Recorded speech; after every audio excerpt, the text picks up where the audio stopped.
C'est une explosion de couleurs, de formes. On est tout de suite transporté dans un ailleurs aux figures monstrueuses et souriantes. Un rêve, un cauchemar. Merci Hervé Durossa d'être avec nous. Vous êtes peintre, un des grands noms de ce courant que Ben a qualifié de figuration libre avec Robert Combas ou François Boiron. Une génération qui a bousculé la scène artistique au début des années 80, un mouvement punk et pourtant... Vous voilà, élu membre de l'Académie des Beaux-Arts, section peinture. Ça, j'imagine que vous y attendiez pas il y a 40 ans. Hein. Non, qui l'aurait dit hein. Ça vous fait quoi? C'est vrai que j'ai commencé à exposer très jeune. Mes premières expositions, j'avais 20 ans. C'était en 1981, vous voyez, c'était... Et j'imaginais pas du tout ça. D'ailleurs, j'aurais pas eu... Vous savez, l'Académie, il faut présenter sa candidature. J'aurais jamais eu l'outrecuidance de présenter ma candidature si... mes amis Gérard Garouste et Fabrice Hibert, qui sont déjà académiciens depuis un certain nombre d'années, m'ont proposé de poser ma candidature. Et je me suis dit que voilà, c'était peut-être le moment, en tout cas, d'avoir été élu. J'en suis très honoré. C'est vrai, on peut n'être que fier. Alors, il y a 40 ans, peut-être je me serais moqué de moi-même. Peut-être, oui. C'est pour ça que je vous posais la question. Et aujourd'hui, en plus, je pense que ces dernières années, l'Académie a beaucoup changé. C'est ce que j'allais vous dire, parce que nous, on a reçu ici Ernest Pignon-Ernest, voilà, qui est aussi à l'Académie. Vous avez cité Gérard Garouste. Il y a une reconnaissance institutionnelle aussi. Fabrice Hibert, qui est de grande exposition à la Fondation Cartier en ce moment. Vous voyez, il y a Jean-Michel Ottoniel. Il y a quand même des jeunes de ma génération, même plus jeunes. Jean-Michel Ottoniel, je pense qu'il est plus jeune que moi. Et ça donne un nouveau souffle. C'est plus le carré des vieux artistes Kakoshi, vous voyez, c'est plus du tout ça. Et il y a des actions, et j'ai l'impression, alors moi je suis tout nouveau entrant, hein, donc, mais j'ai l'impression qu'il y a beaucoup de décisions, de bourses à donner, d'aide aux autres artistes, d'aider les autres artistes. Ça ne veut pas rien dire. Comment votre travail, justement, il a été accueilli au départ, au moment où, en Europe, en France, dominait l'art, justement, minimal, l'arte povera aussi, on était là-dedans, hein. Oh, ben il a toujours été accueilli très mal, hein, par les institutions surtout, je pourrais le dire, hein, voilà. Que ce soit Robert Combas, François Boiron ou moi-même, on n'a jamais eu d'exposition au Centre Pompidou, par exemple, vous voyez. Donc, mais bon, on a... moi, je suis un artiste, j'ai pas ni fait la Documenta, ni la Biennale de Venise, mais je pense qu'il y a d'autres voies. Moi, je cherche d'autres voies dans ce que je fais et dans la destination de mon travail. Qu'est-ce que vous cherchez exactement? C'est pour ça, j'essaye de cette... Je cherche à trouver des images universelles. C'est pour ça que je parcours le monde aussi essayer de trouver comment ailleurs. Pendant 30 ans, j'ai travaillé au Vietnam, au Mexique, sur le continent africain, pour essayer de trouver comment on représente l'image, les formes, comment on les représente, quelles sont les techniques ailleurs que j'ai utilisées. Et c'est pour cela aussi qu'il y a plus de 20 ans, j'ai créé dans ma ville natale le Musée international des arts modestes à Sète, le MIAM, qui justement essaie de s'intéresser aux marges, d'une part aux marges, aux artistes qui sont marginaux, souvent, mais aussi au public de néophytes, c'est-à-dire des gens qui ne sont pas forcément comme moi, comme nous, des spécialistes de l'art contemporain, c'est la majorité.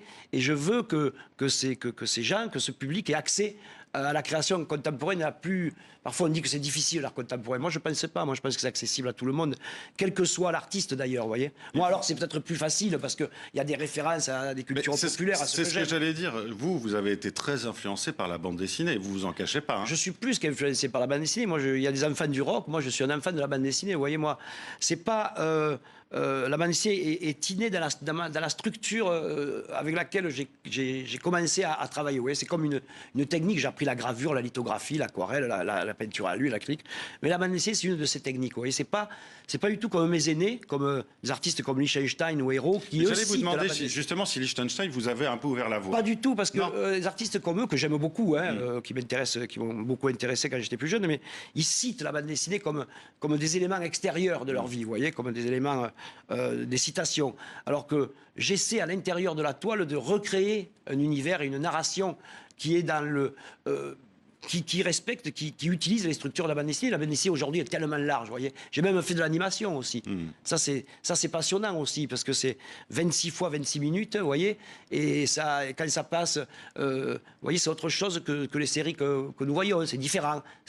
Moi j'aime bien utiliser les mêmes systèmes, les mêmes canaux, mais pour faire voir autre chose. Pour faire voir autre chose. Vous avez des inspirations américaines ou alors au moins un compagnonnage. Je pense à Basquiat, à Keith Haring aussi à cette époque-là. Il y a aussi un Kenny Scharf, hein, honnêtement. Bien sûr, dont bien vous sûr, êtes bien très sûr. proche. Bien sûr, bien sûr. Mais c'est des artistes que j'ai connus quand je suis parti aux États-Unis en 83. J'ai eu la chance de les connaître. C'est vrai. très jeune, j'avais une influence. Les États-Unis me fascinaient. Et d'ailleurs, les peintres américains me fascinaient beaucoup plus que les artistes européens. Bon, depuis, j'ai changé, on change, mais il a fallu que j'aille habiter aux États-Unis, que je me confronte à cet univers, pour voir que ce n'était pas tout à fait exactement l'univers que je rêvais. Je préférais le voir dans les films de Scorsese qu'en vrai, finalement, vous voyez, ou dans les comics de Jack Kirby, que réellement. Alors, ce qui est intéressant aussi, c'est chez vous, c'est que vous dites, au départ, j'avais pas un talent inné pour la peinture. J'ai dû travailler. C'est peut-être aussi pour ça que vous êtes allé vers la création des René, justement, ces créatures bouche et œil. Oui, parce qu'en fait, j'ai jamais été... Je pense pas avoir eu de grandes facilités quand j'étais plus jeune. Et avec les René, je voulais créer un maximum d'expression avec très peu de choses à animer, à dessiner. Donc les bras étaient inutiles, les mains sortent quand on en a besoin, le nez, les oreilles pas forcément, et l'œil et la bouche qui sont pour moi les deux éléments principaux pour une action qui se situe sur la surface de la toile, ou là, en l'occurrence, dans une série de télévision, pour la télévision exclusivement. Justement, aujourd'hui, pour vous, la peinture, elle doit servir à quoi? Si elle doit servir à quelque chose. La peinture, c'est pour ça aussi que la section peinture à l'Académie est importante. C'est pas un art mort, c'est pas quelque chose du passé. Et vous l'avez rendu sacrément vivante. La peinture a toujours été d'aujourd'hui. Vous savez, régulièrement, dans le milieu de l'art contemporain, on annonce la mort, la fin de la peinture. Et là, et apparemment, par exemple, en ce moment, il y a toute une génération de nouveaux peintres, vraiment des artistes, des peintres figuratifs en plus, formidables, qui apparaissent. Ça, c'est régulier. Parce qu'on a beau dire...